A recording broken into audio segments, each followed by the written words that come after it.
Good morning students. Welcome to 12th standard physics class.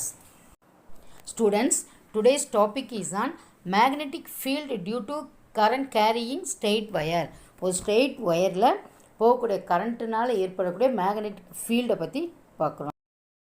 This is straight wire. MN straight long wire. I is a flow of current. Here going I current. A is a distance from O to B. Next, L. L is a length from O to A point.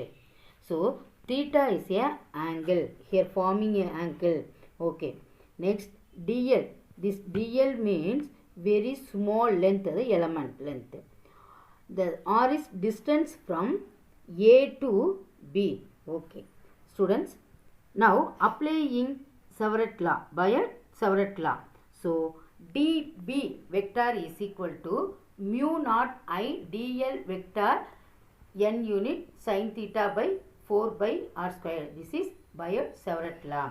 Here dl vector and r vector is called unit vector. So we put n cap, that is unit vector. Right angle triangle in PAO. So PAO. In PAO, tan pi minus theta is pi minus theta. Here forming theta. The opposite side pi minus theta. So we put tan pi minus theta is equal to opposite side. This is opposite side of pi minus theta. So opposite side by adjacent side. So A by L. A by L. So tan pi minus theta is equal to minus tan theta. It is this equal. So minus tan theta is equal to A by L. In cross multiplication, minus L tan theta is equal to A. So L is equal to this negative symbol going that side. So minus A by tan theta. So L is equal to minus A into 1 by tan theta. This is 1 by tan theta. 1 by tan theta is equal to cot theta. So L is equal to minus A cot theta. So on differentiating, we use DL. So minus A into minus cosecant square theta. Here cot theta is equal to cosecant square theta. So minus minus cancelled. So DL is equal to A cosecant square theta. So next we find out for sin theta. So sin pi minus theta. Here we find out tan minus theta. Here find out sin pi minus theta is equal to opposite side by hypothesis. So A by R. So sin theta is equal to A by R is equal to R sin theta is equal to A. This is cross multiplication. R sin theta is equal to A. So R is equal to A by sin theta. R is equal to A into 1 by sin theta. So 1 by sin theta is equal to R is equal to A cosecant theta. So in differentiating 1 by sin theta is equal to A cosecant theta. So substitute this value in the formula. dB is equal to mu naught I dl by 4 by r square into sin theta. So in I value, here substitute cosecant square theta. So mu naught A cosecant square theta d theta into sin theta by 4 by A squared. So r square, r value substitute here. So cosecant square theta to n cap. So mu naught by 4 by A. Here both are cancelled. So I sin theta d theta n cap by 4 by A. So in integrating pi 1 to pi 2 dp is equal to mu naught I by 4 pi A. Integral of lower value pi 1, upper value pi 2. So the both are angle. So sin theta into d theta n cap. Integral sin theta d theta is equal to minus cos theta. So mu naught I by 4 pi A. So we substitute this value minus cos theta. Lower value pi 1, upper value pi 2 n cap. So mu naught I by 4 pi minus cos pi 2 upper value minus cos pi 1 lower value n cap. So minus into minus, here plus. So we change this letter here. So mu naught I by 4 pi a into cos pi 1 minus cos pi 2. For infinitely long straight wire, pi 1 is equal to 0 and pi 2 is equal to pi. Here that substitute this value. So mu naught by 4 pi a cos pi 1 minus cos pi 2 unit vector. So mu naught by 4 pi a cos theta minus cos pi. So cos 0 is equal to 1, cos pi is equal to minus 1. So mu naught by 4 by a. So 1 minus into minus 1. So minus into minus plus. So here 2 coming. So mu naught I by 4 by a. So 2 cancelled. So the last B vector is equal to mu naught I by 2 pi a n unit vector. This is magnetic field of long straight wire. The next topic is magnetic field along the axis of current carrying circular coil. அது வட்ட வடிவ கம்பிச்சுருளின் வழியாக போகக்கூடிய magnetic field. Consider a current carrying circular loop of radius r and let I be the current flowing through the wire in the direction. The magnetic field at a point P on the axis of the circular coil at a distance z from its center of the coil O. It's computed by taking two diametrically opposite line elements of the coil each of length dl vector at C and D. Let R vector be the vector joining the current element at C to the point P. So PC is equal to PD is equal to R is equal to square root of capital R squared plus Z squared. And angle, two angle formed here. Angle CPO is equal to angle DPO is equal to theta.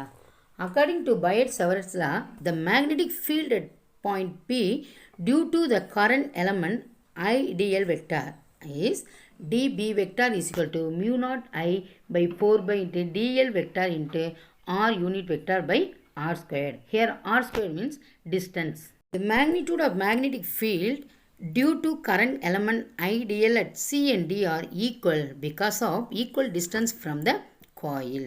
So the magnetic field dB vector due to each current element IDL vector is resolved into two components, dB sin theta along y direction and dB cos theta along z direction.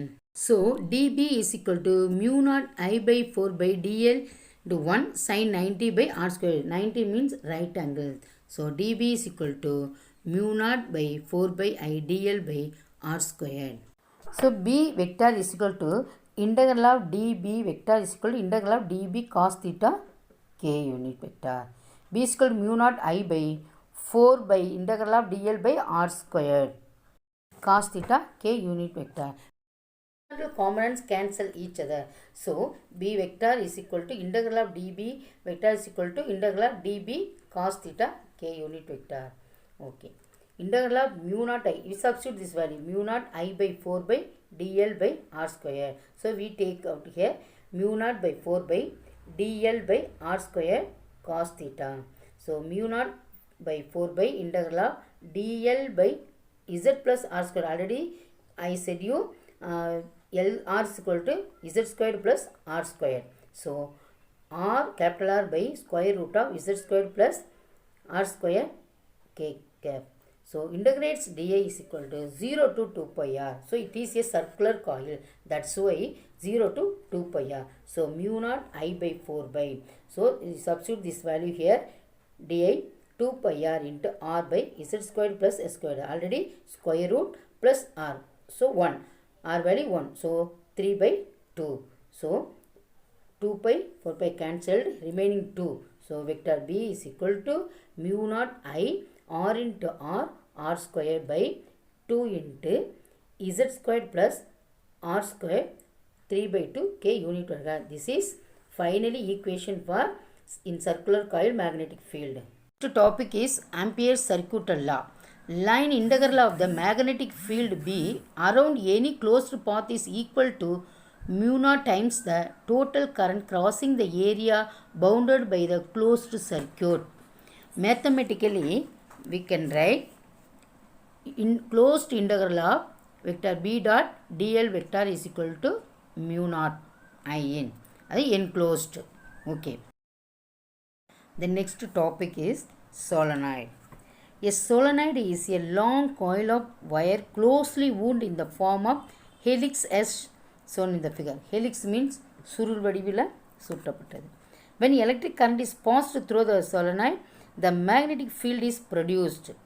The magnetic field of the solenoid is due to the superposition of magnetic fields of each turn of the solenoid. The direction of magnetic field due to solenoid is given by the right hand palm rule. Inside the solenoid, the magnetic field is nearly uniform and parallel to its axis. Outside the solenoid, the field is negligibly small. Based on the direction of the current, one end of the solenoid behaves like north pole and the other end behaves like south pole. So the current carrying solenoid is held in right hand. If the fingers curl in the direction of current, then extended thumb gives the direction of magnetic field of current carrying solenoid. The next topic is magnetic field due to a long current carrying solenoid. அதாவது இந்த current போகக்கூடிய அந்த long சுருளாக உள்ள அந்த கம்பியில் ஏற்படக்கூடிய magnetic field. Okay. Consider a solenoid of length L having n turns. The diameter of the solenoid is assumed to be much smaller when compared to its length, and the coil is wound very closely. In order to calculate the magnetic field at any point inside the solenoid, we use Ampere's circuit law. Consider a rectangular loop ABCD. Then, from Ampere's circuit law, closed integral of the circuit is closed. So, closed integral of vector b dot dl vector is equal to mu naught I enclosed.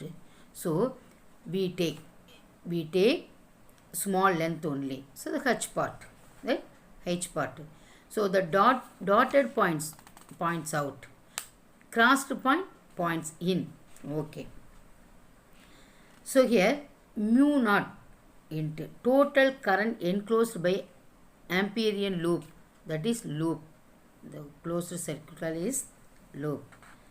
So, the left hand side of the equation is closed integral of vector b dot dl vector is equal to, so the total integral of a to b, b to a, c to d, d to a, like this. So, it is a closed circuit. That's why a to b, b to c. Okay. So, mu naught into total current enclosed by Amperian loop. Amperian loop means that red line rectangle. A, B, C, D, that line. Okay.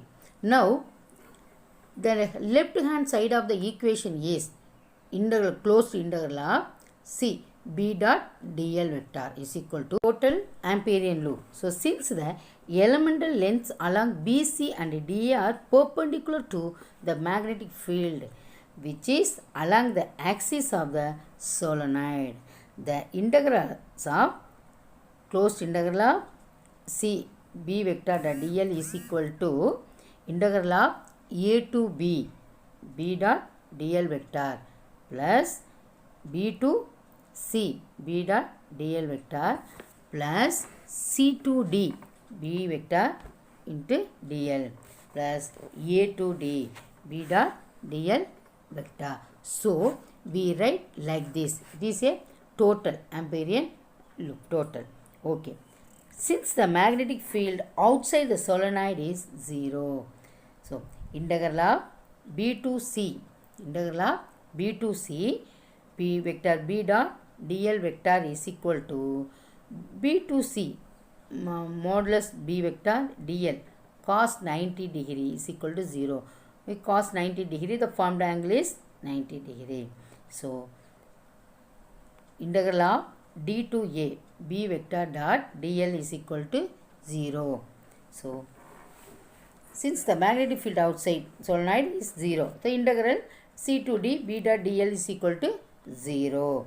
So for the path along AB, the integral is integral of A to B vector B dot dl is equal to in B out, you take out B. So integral of A to B dl cos 0 degree is equal to B into integral of A to B dl. Okay.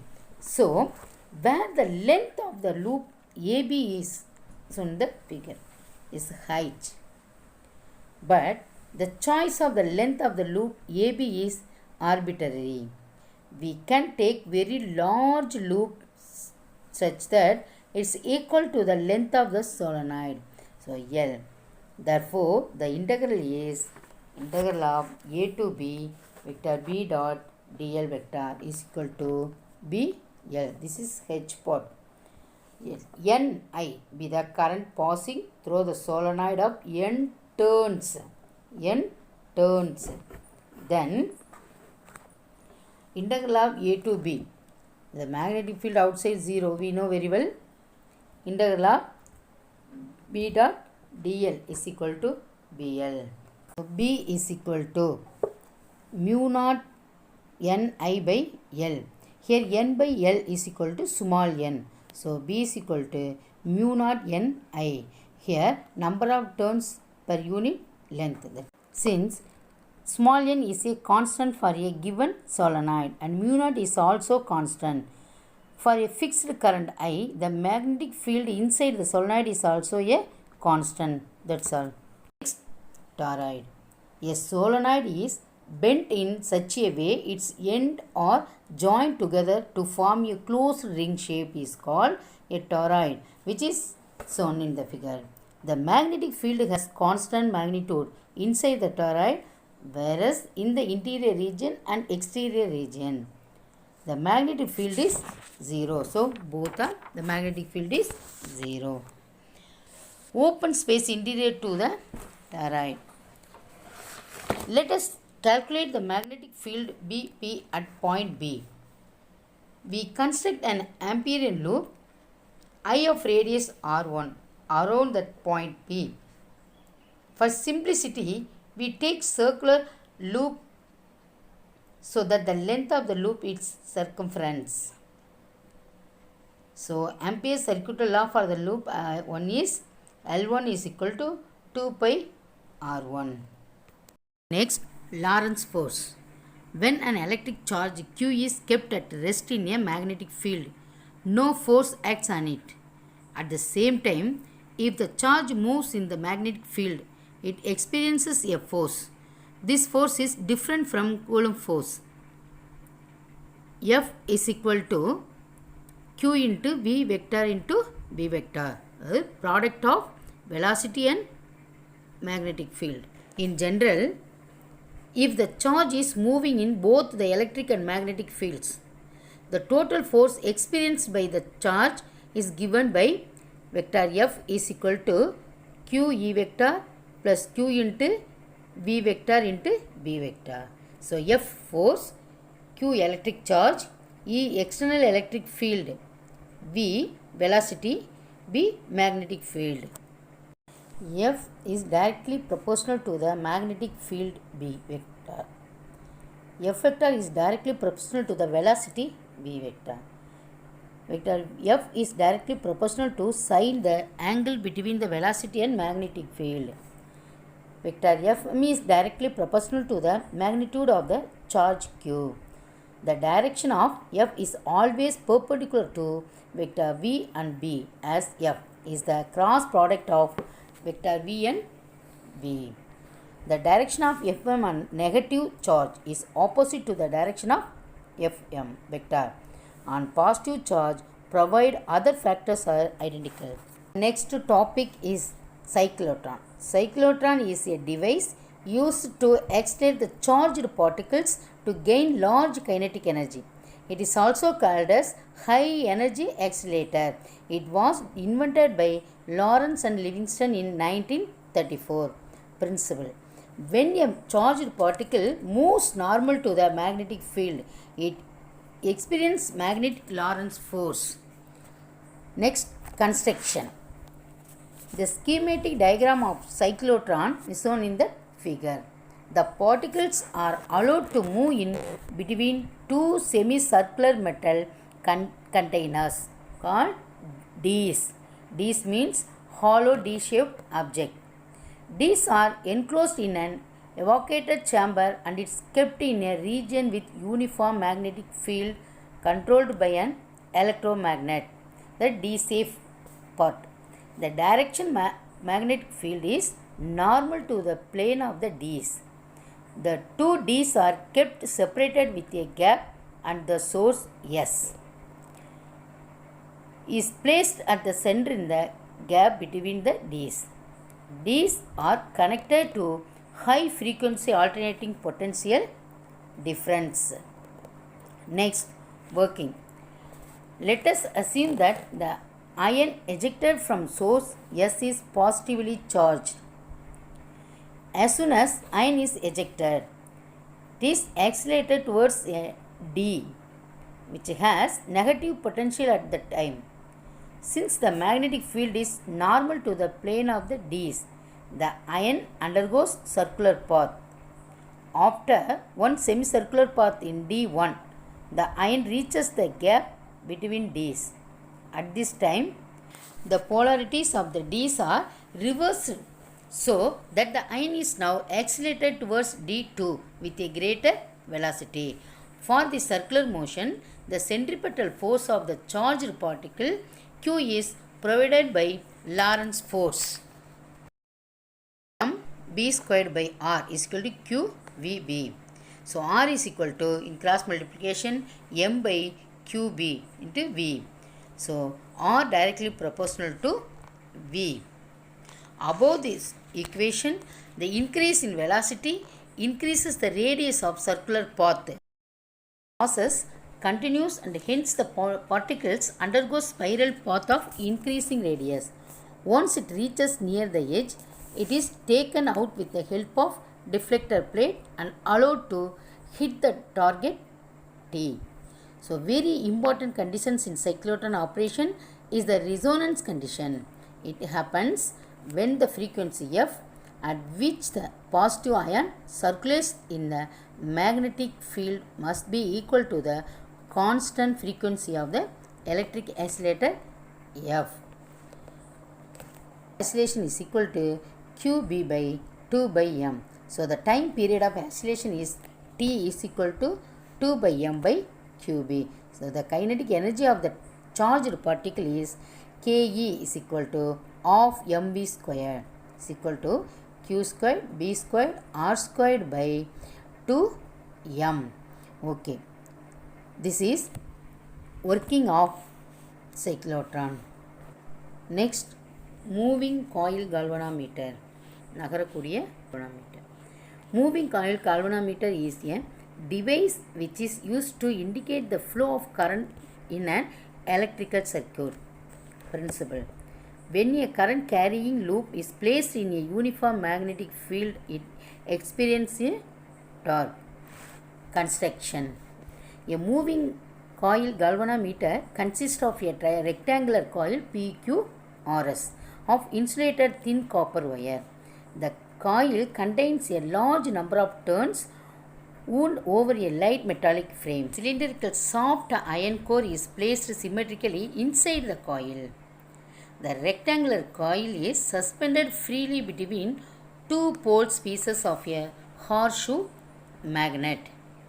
The upper end of the rectangular coil is attached to one end of fine strip of phosphor bronze, and the lower end of the coil is connected to a hairspring which is also made up of phosphor bronze.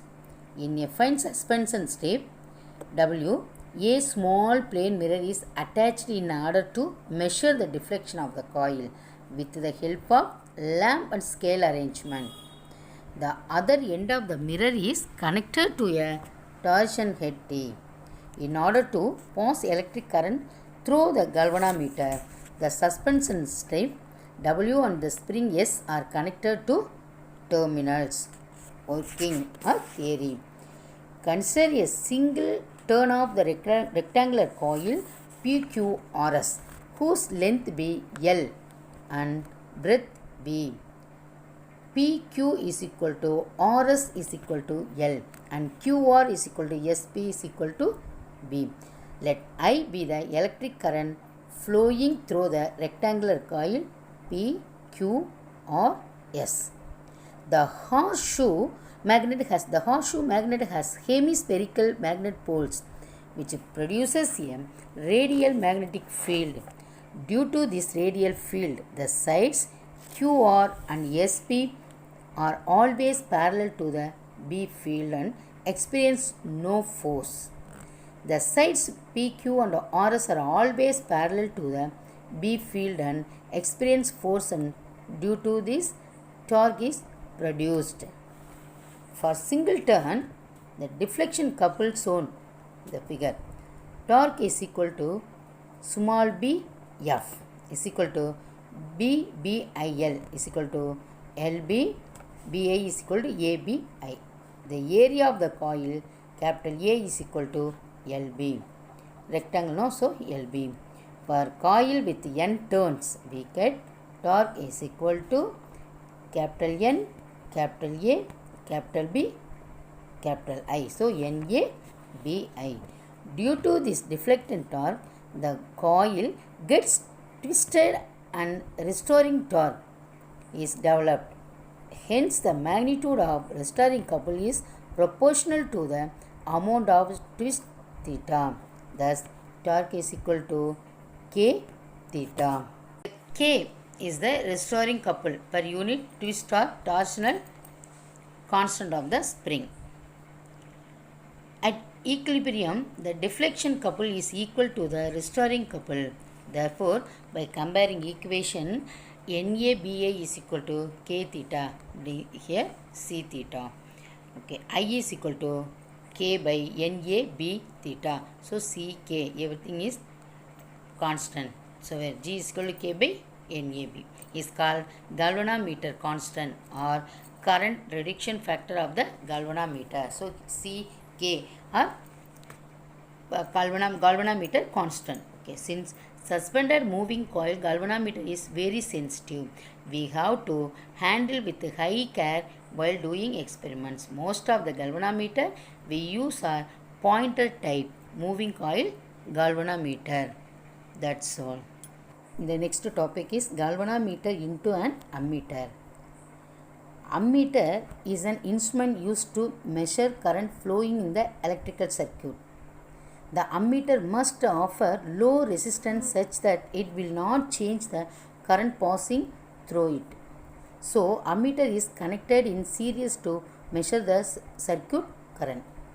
A galvanometer is converted into an ammeter by connecting a low resistance in parallel with the galvanometer. This low resistance is called shunt resistance S. The scale is now calibrated an ampere and the range of ammeter depends on the values of the shunt resistance. Let I be the current passing through the circuit. When current I reaches the junction A, it divides into two components. Let Ig be the current passing through the galvanometer of resistance Rg through a path AGE, and the remaining current I minus Ig passes along the path ABCD, the closed circuit, through shunt resistance S. The value of shunt resistance is so adjusted that current Ig produces field scale deflection in the galvanometer. The potential difference across galvanometer is same as the potential difference across shunt resistance. Here, current through the shunt resistance Is is equal to I minus I. Next, since the deflection in galvanometer is proportional to the current passing through it, so Ig is equal to G is equal to I minus Ig. Yes. Okay. So, theta is equal to G into Ig by I minus Ij. This is the first equation. So the shunt resistance is very small because Ig is only a fraction of I. The effective resistance of the ammeter RA is effective resistance. So 1 by RA is equal to 1 by G plus 1 by S. So RA is equal to GS by G plus S. Since the shunt resistance is a very low resistance and then ratio S by RG is also small. So when we connect the ammeter in series, the ammeter will not change the resistance and also the current in the circuit. The actual current measured in the circuit by the ammeter. The last topic is galvanometer to a voltmeter. A voltmeter is an instrument used to measure potential difference across any 2 points in the electrical circuits. It should not draw any current from the circuit, otherwise the value of potential difference to be measured will change. Voltmeter must have high resistance and when it is connected in parallel, it will not draw appreciable current so that it will indicate the true potential difference. A galvanometer is converted into a voltmeter by connecting high resistance RH in series with galvanometer. The scale is now calibrated in volt and the range of voltmeter depends on the values of the resistance connected in series. Since R is connected in series with the galvanometer, the current through the galvanometer Ig is equal to V by R plus G. So R is equal to V by Ig minus G. Ig directly proportional to V. From the equation, the resistance to be connected in series with the galvanometer is calculated. The effective resistance of the voltmeter is RV is equal to G plus R. Voltmeter is a high resistance instrument and it is always connected in parallel with the circuit element across which the potential difference is to be calculated. In other words, the resistance of the voltmeter should be very large compared to the resistance across which the voltmeter is connected to measure the potential difference. Otherwise, the voltmeter will draw a large current from the circuit and hence the current through the remaining part of the circuit decreases. Students, today's topic is over. Today's homework. Students, repeatedly watch the video and learn the lesson properly. I have given you homework. Read and understand the questions and answers and then write the answers 3 times in your classwork notebook.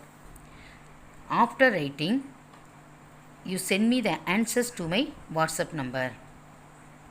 Thank you students. Wish you all success. God bless you all.